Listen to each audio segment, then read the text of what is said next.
our seminars here, the Prague seminar. Welcome back. For all of you that are new here, welcome to the session. Today we have here Nuno Marques. He's a student of this department. He's doing his master's. And he worked with Miguel Coimbra in a project, very nice project called Scope. And he did a very good job in one of the tasks of this project, and this is what he's going to talk about today. They submit the paper to a conference. They are waiting for the reply. I believe, right?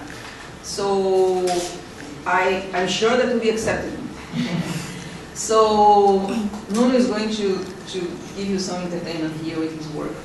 He's a very good man, so I'm sure that you are going to enjoy his talk. Nuno, please.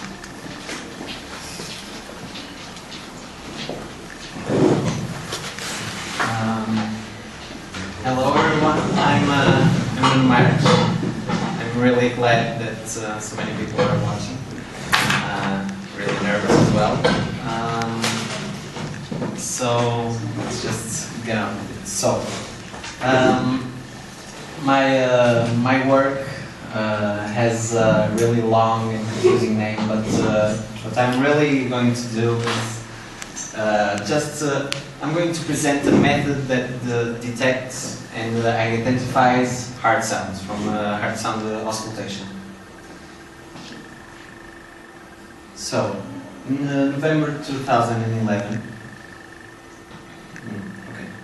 November 2011, a challenge was publicly launched. This challenge was the Classifying Hard Sounds Challenge. It consisted in 2 competitions. There's supposed to be a 2 there. The first competition was to detect and identify hard sounds, and the second competition was to classify the detected hard sound into multiple classes like normal, artifact, extrasystal, etc. Well, why did I enter such? Oh well, let me just first explain what I did. As this contest was launched in November 2011, however, I just knew about it last semester, which was November 2012. So it was over when I knew about it. But as I had to do something for Miguel Coimbra's course, that is computer vision, and for Ana Paula Rocha's course, that is statistical analysis and signal processing. Well, I participated in both competitions and submitted them as as course assignments for both courses. In this challenge, there were 2 data sets. The first one was one collected from an app for the iPhone called iStereoscope. The iStereoscope just uses the microphone to do a hard sound auscultation, and well, it does a 8-second recording, and then you can send that recording to a medical institute for a preliminary exam if you want. However, there are several problems with this kind of auscultation. First, anyone can do it, so it isn't a medical, well, it isn't a clinician doing it, or a nurse or a doctor. It can be anyone. So they usually don't know the sensitivity of the microphone. What happens is the microphone is put close to the heart, or to the chest, I mean. Then every sound that you make, if you shake an arm or a finger, every sound is going to pass through the microphone of the iPhone to the computer where it's going to be analyzed. Well, that's one of the problems. Another one is that there is no information about who is being auscultated. So It could be an 80-year-old or a 9-year-old, and they have really different, distinctive heart sounds. So modeling them in a computer program, it's a very hard thing to do, if not impossible. The other data set was the one collected by using the digital stethoscope. The Digiscope is a project funded by FCT. It is led by Professor Miguel Coimbra. Its objective is to develop a prototype that can interpret and extract clinical features through the heart sound auscultation, and provide the doctor a second opinion. This data set was much better than the other, because the auscultation were done only to children. It was a more controlled environment. It was not perfect, but better than the other one. And the auscultations were all done by experts. So I'm now going to explain the two different heart sounds that I tried to detect. Oh, and I forgot to mention something. I mentioned that I participated in both competitions, the detection and the identification one, and I'm just going to talk about the detection one, which was the one I got better results. The other one was really horrible. So, I'm gonna press play here. You won't hear anything, but I think what matters is the image. So, let me start with this one. Yes, one corresponds to the sound that these two heart valves make when they close, which are the mitral and the tricuspid. I'm not sure about the names, but it's not really important. The S2 heart sound is the sound that these two higher heart valves make when they close, which are the pulmonary and aortic. So, in the computer, what we see is this.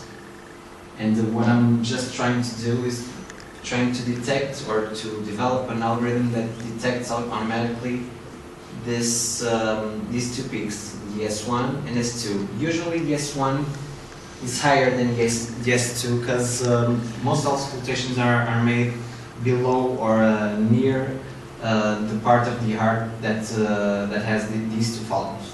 So what we'll see is the S1 usually much higher than S2. So, how can you describe a signal to a computer? There are several ways to do it. We can use I don't know, the morphology of the waves that the signal has. We can use the statistics like the mean, the median, the standard deviation. I'm now going to show you four. And the fourth one will be the one that I used in this work.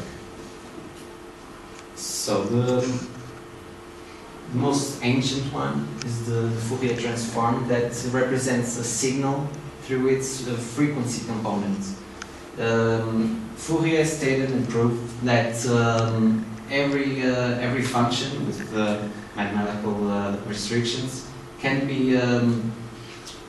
be composed by an infinite sum of sines and cosines. So we have this function g of t, which is really a sum of a, b, and c, which are these three functions. And what Fourier transform does is just passes the time domain, or a normal function with a normal time with a normal domain, g of t, to another function, capital G of f, with the f meaning the frequency domain. And you can see the A has a different, I mean, A, B, and C have different wavelengths. and this is shown in this graph here. It shows that A has a higher frequency component, B a little lower, C even lower. However, for this purpose, to detect the S1 and S2, it isn't useful at all, because what happens is we lose the temporal information that we have in the original signal. When we pass from the time domain to the frequency domain, we just know what frequencies are present here. And well, this type of representation is usually done for non-stationary signals, which means I mean stationary signals. I'm sorry, which mean signals that have a frequency component that don't evolve through time. So, in order to overcome this problem, this loss of time information, we have or it was later invented by Denis Gabor, I think, the short-term Fourier transform. What it is just a Fourier transform not applied to the whole signal.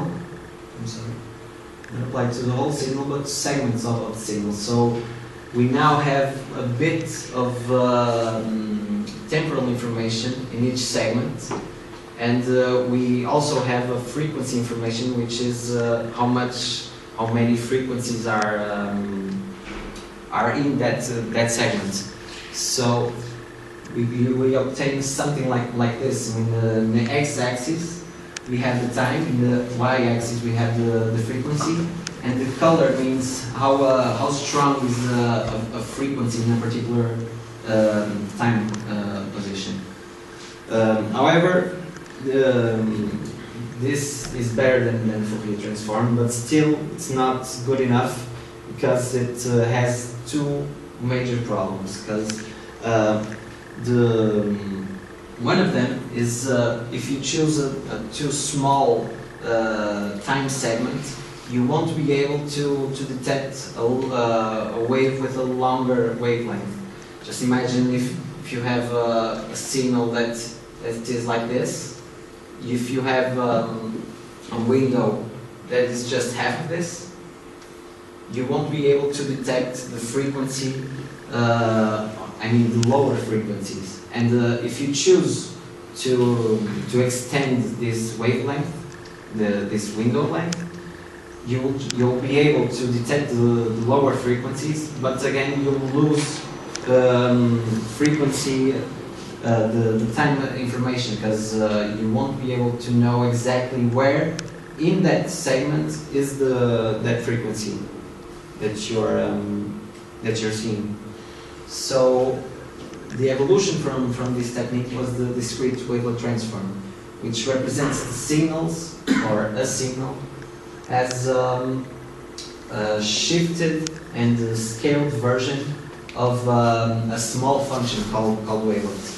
An example of such a function is this, which is the Morley, I think, or these two, the Haar wavelet and the Dobschi's wavelet. You can see that they have like really distinctive morphologies. Before I continue with the discrete wavelet transform, I would like to talk about the convolution, which will be a main operation in this work.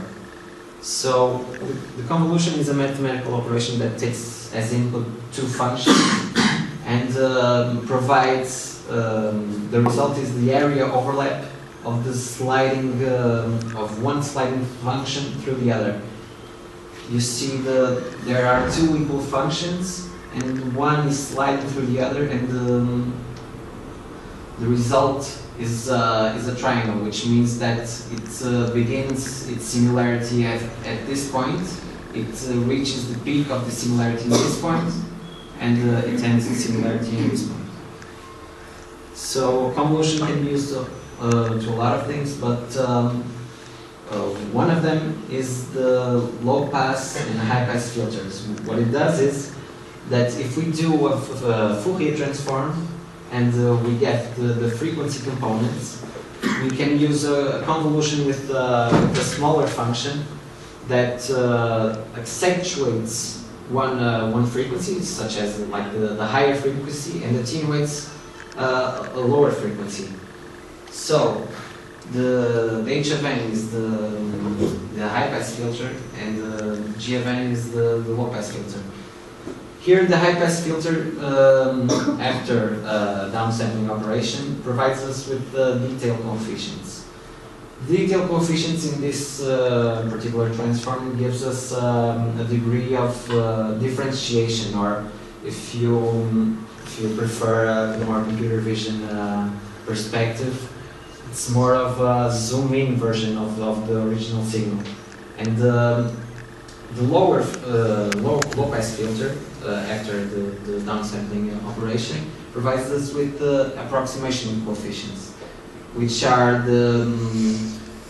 provides us the scaled up versions of the original signal, or if you will, again from a computer vision perspective, zoomed out version of the original signal. So the choice of these two low and high pass filters completely define what the morphology of the wave that we are going to use. So, okay, and I want to also mention that why is there this downsampling operation? Well, if you remember the last technique, the short-term Fourier transform, we had a problem between the trade-off between the loss of time resolution and the frequency resolution. This downsampling allows us to overcome that problem, because we'll have a longer, like a mixture of time and frequency components. We'll be able to detect all frequencies here, and we'll be able to detect but no time resolution. Here we gain a little bit of time resolution, but we lose the frequency domain, and we go on and on until we have enough scaled up versions of the original signal that allows us to overcome the problem that I stated earlier. So, but for my purpose in particular, this downsampling doesn't help me at all, because imagine this was my whole signal. So if I do either a high pass filter or a low pass filter to this particular function, this function will be, the scaled up version will be halved. I mean, there's 250 samples in this signal, and the scaled up version will have 125. So if I discover something in that particular scaled up version, that is great, but I won't be able to match what I discovered in another scaled up version to the original signal, because there isn't like a one-on-one match between the two. So usually this is done by using interpolation, but interpolation is a logical solution to this problem, but it's basically making up numbers for information that you lost in a way, or you just don't know. So there must be a better way to overcome this problem. I'll further explain with this example of wavelet. This is the most basic wavelet of all.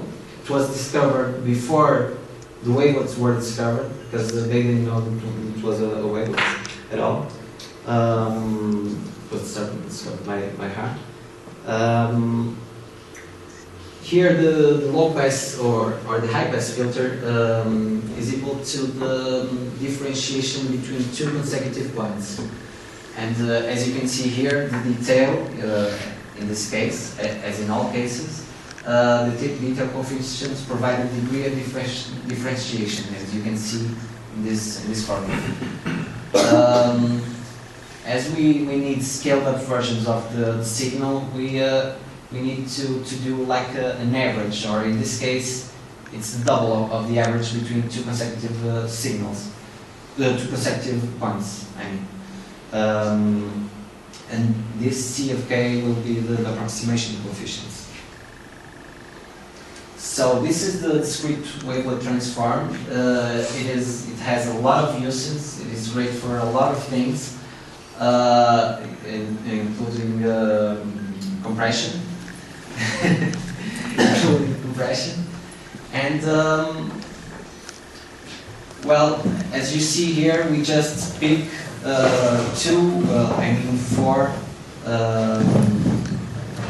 four of our 8 original signals. I'm sorry, I'm lost.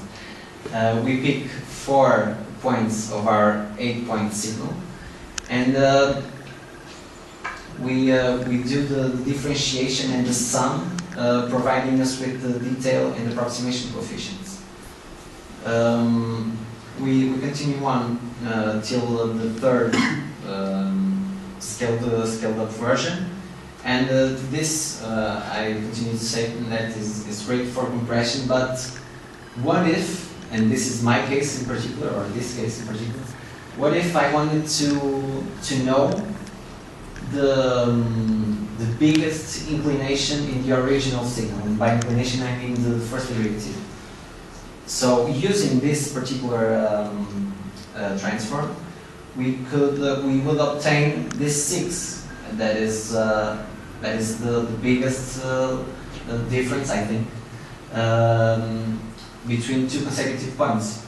But we would miss this one, because the discrete wavelet transform doesn't use this this in between differences. So we need a transform that uses all the difference between all the coefficients, and that is the stationary wavelet transform. The basic idea is to get one operator that picks the coefficients with the odd indexes. And in this example, it would be, if this starts with 1, it would be this one, this one, this one, and this one. I didn't do that right, but it doesn't matter. And another decimation operation that picks the coefficients with the even indexes, which is the 2, 4, 6, 8. And we now, if we do the subtraction and the sum with both decimation operations, we will have the information about all the coefficients with the one side nodes. If we do the differentiation or the sum between all the coefficients, we will have n minus 1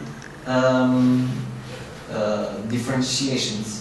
And to overcome that problem and to have the same amount of points in each scaled up version, which is what I want originally, we're going to define the differentiation of this point, the subtraction of this point to this point. So using this idea and this procedure, we now have a similar approach to the discrete wavelet transform, but now we can solve that particular problem of inclinations that I used as example. But it is basically the same problem that I need to solve in my in the hard sound segmentation. So. Okay, but before I go into my my algorithm, I first want to talk about the state of the art, which was invented in 1997 by this gentleman here, Liang. well, in order to compare his method with mine, I'm going to give an overview of this method.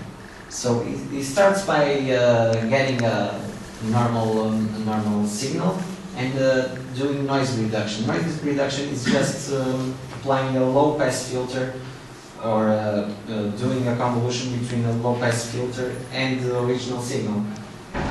What that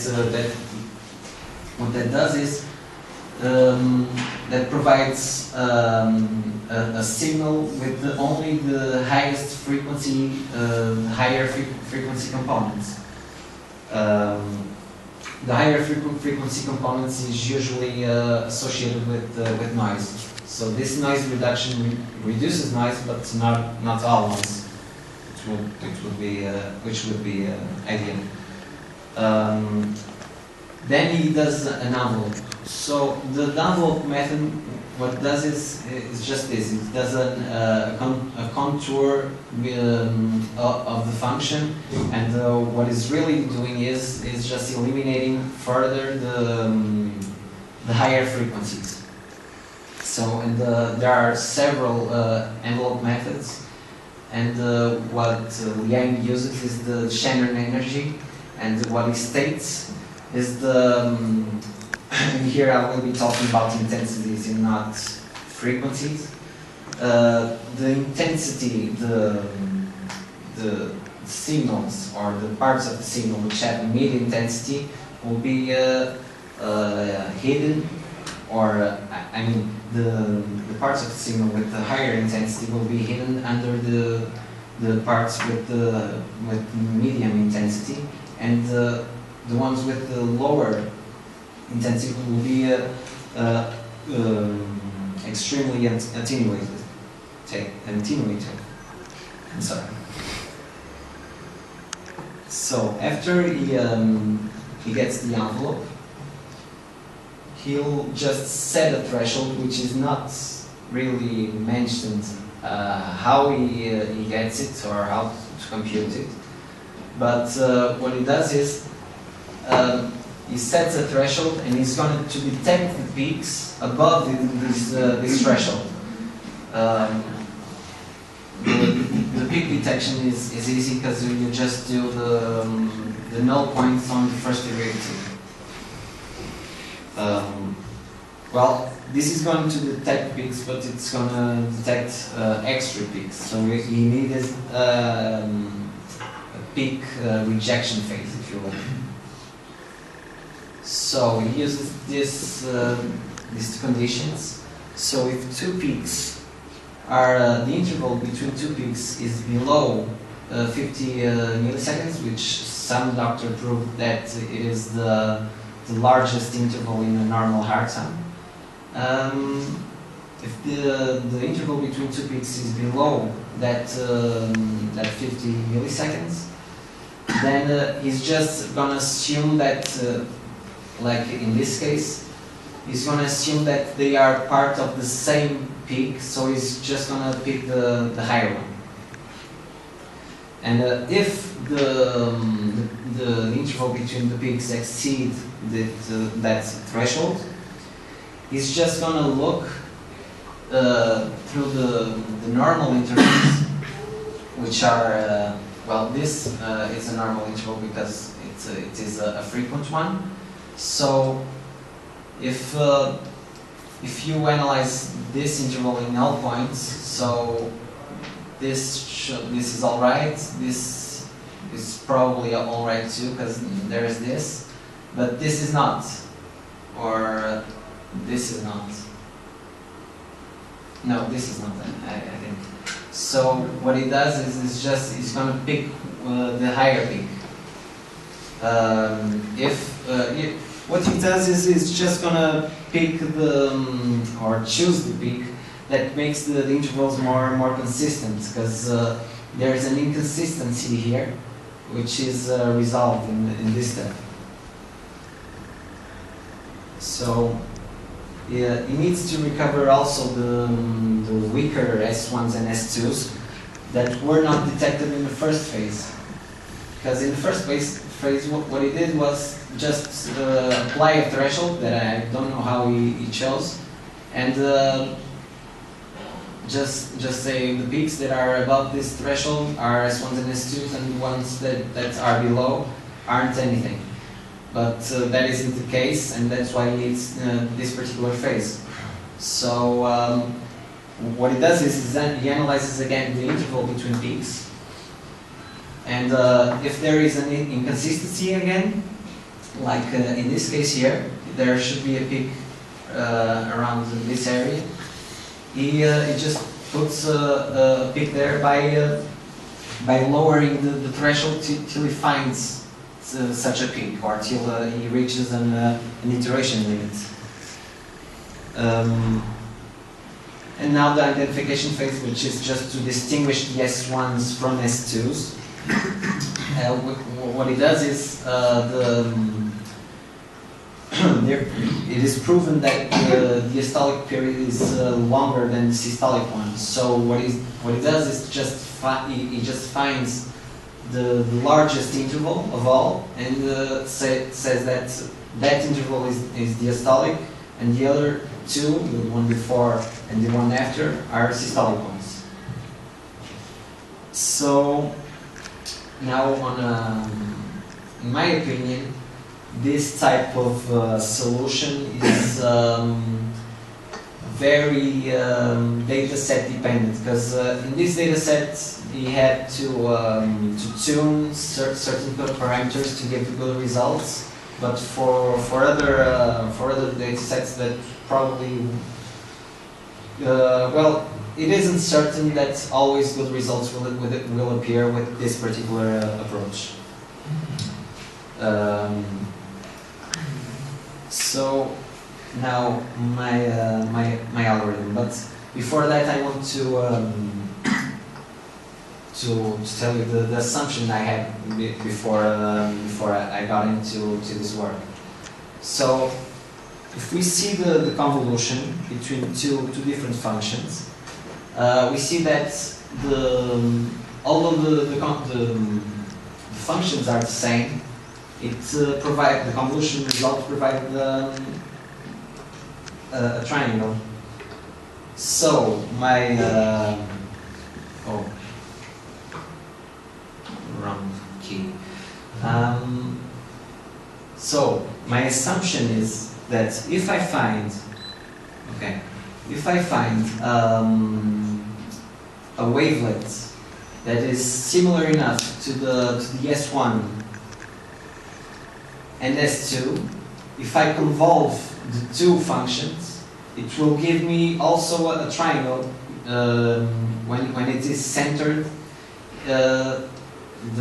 When the wavelet function is centered in the S2 or S1. So, and furthermore, what I really want to do with it is to mark the beginning. To mark the beginning of the S1 and the end of the S1, so that if I have like a perfect phase that delimits perfectly the S1s and S2s, then my problem will be extremely simplified. So this is an illustration of what I want to do. I want to take this particular wavelet, which is the Dowshi's 18, which I found to be the most similar. I wasn't very rigorous about it, and there could be another one that is better. So in here, the convolution result would give me a 0, or would mark the resemblance between the wavelet function and the phenomenon that I want to detect. In this phase, the resemblance should be maximum, or we should reach the maximum of the triangle, and here it should be the end of the resemblance. So, in the segmentation phase, what I did was I used that wavelet that I was talking about,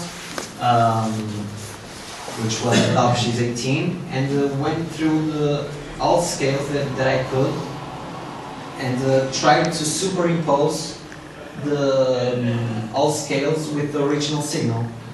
Well, I have an example here. Let's see. Yeah.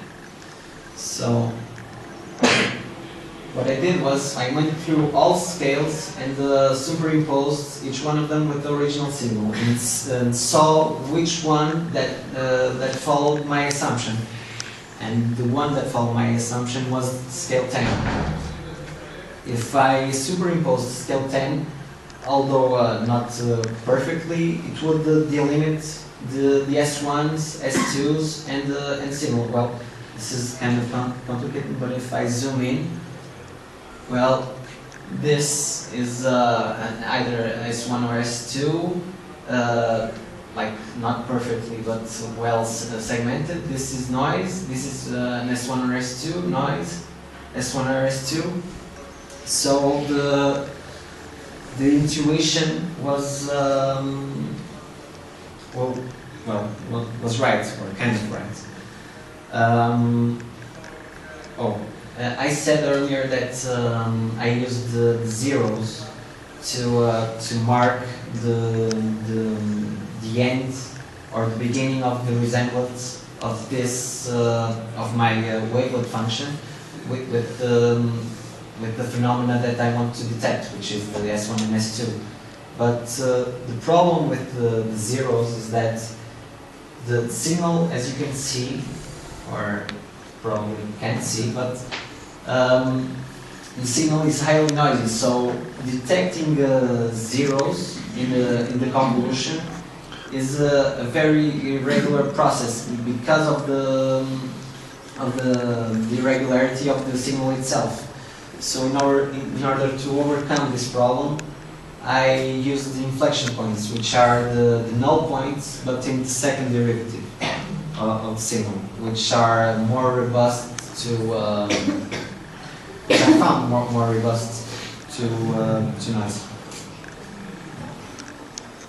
So with this in mind, and this is what I wanted to go with, I guess. Now I have all segments, all the information bits are all segmented, more or less well segmented. So I need to have a metric for each segment that distinguishes the S1s and S2s from the noise segments. So I tried several approaches, like the maximum, the sum of the absolute values of each segment, but the one that gave me the better results was the energy of each segment, which is simply the squared sum of all points in a given segment. So this was the result. So the logic is the segments that have only noise will have a lower energy, and the segments that have either an S1 or S2 will have a higher energy. So now that I have my metric, I now need a way to group the S1s and S2s automatically into an information cluster, and I'm now giving away what I use, but I need to group the S1s and S2s in an information cluster, and the noise in a garbage cluster, if you will. So the kind of clustering that I did was hierarchical clustering. Hierarchical clustering works in the following way. In each iteration, we find the most similar clusters and put them together, and well, with a distance function that I found to be the with linkage, that was the one that gave better results. Well, we go on till we cluster all the original points. So we end up with a clustering tree like this.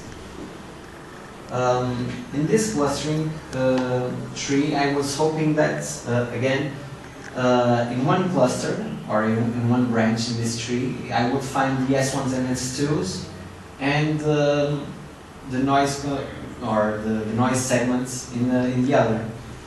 But that was too good to be true.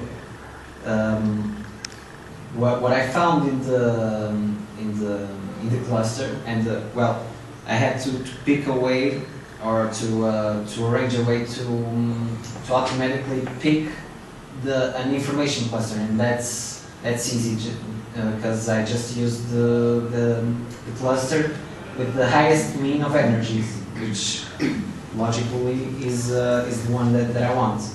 But this cluster only obtained the S1s with the higher energies. So, in order to overcome this problem, I went to the noise cluster, which didn't contain only noise, and arranged the subcluster with the highest mean of energies, again with the same criteria that they are arranged earlier. And this gave me, or gave a better detection, or in this case almost perfect detection method. But well, the only problem was that it was repeating, there was two peaks that belonged to only one peak originally. So I had to provide or to build a rule that eliminated this kind of situation, and that was, I would see the median interval between peaks, and if two peaks, let me go to the other one.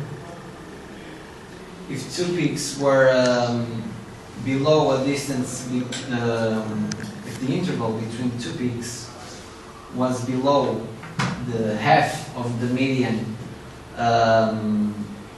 of all intervals, then I would choose the highest peak.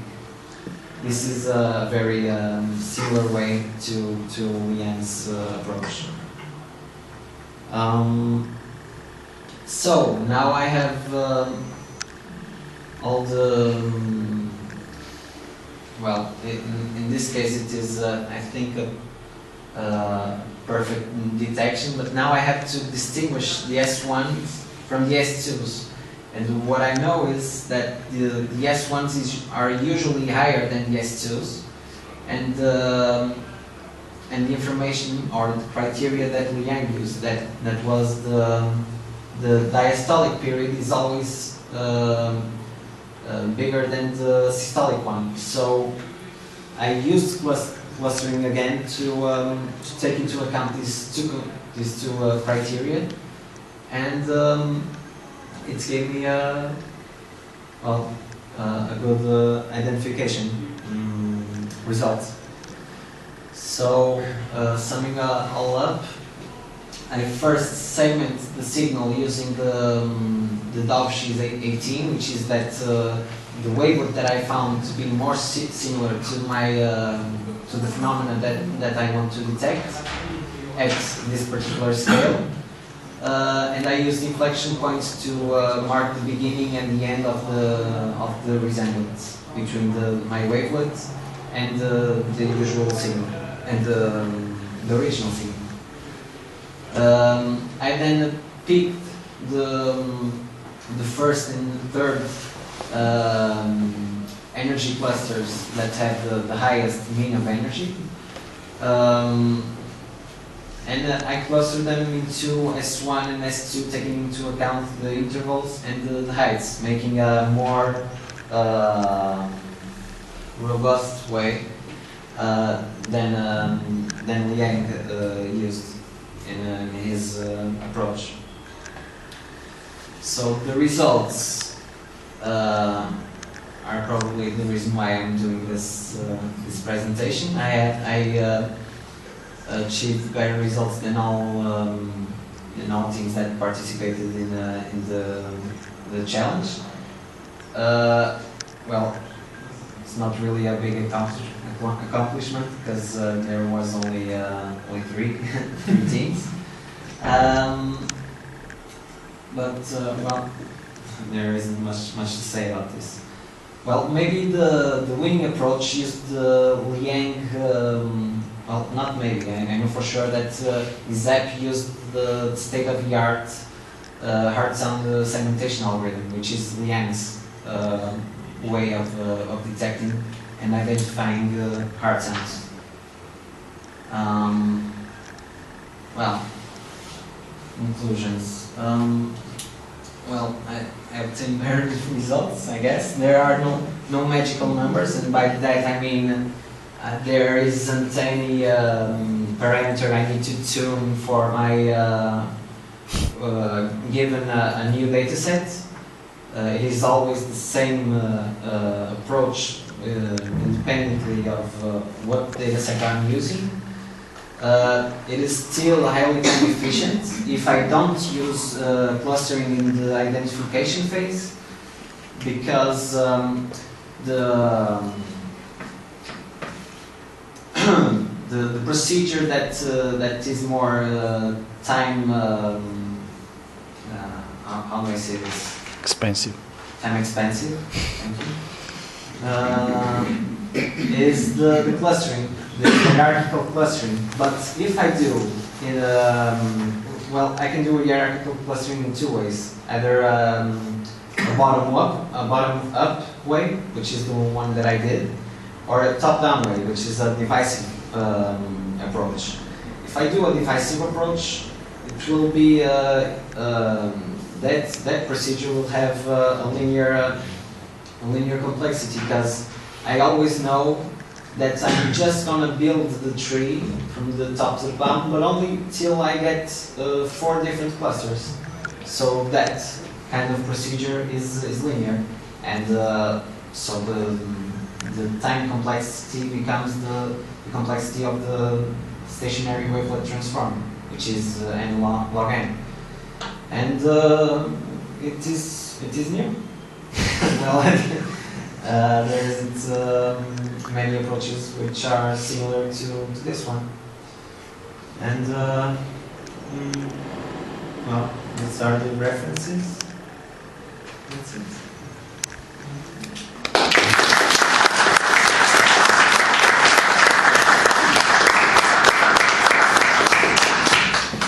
Thanks a lot. That was a very interesting talk. Really? Yeah.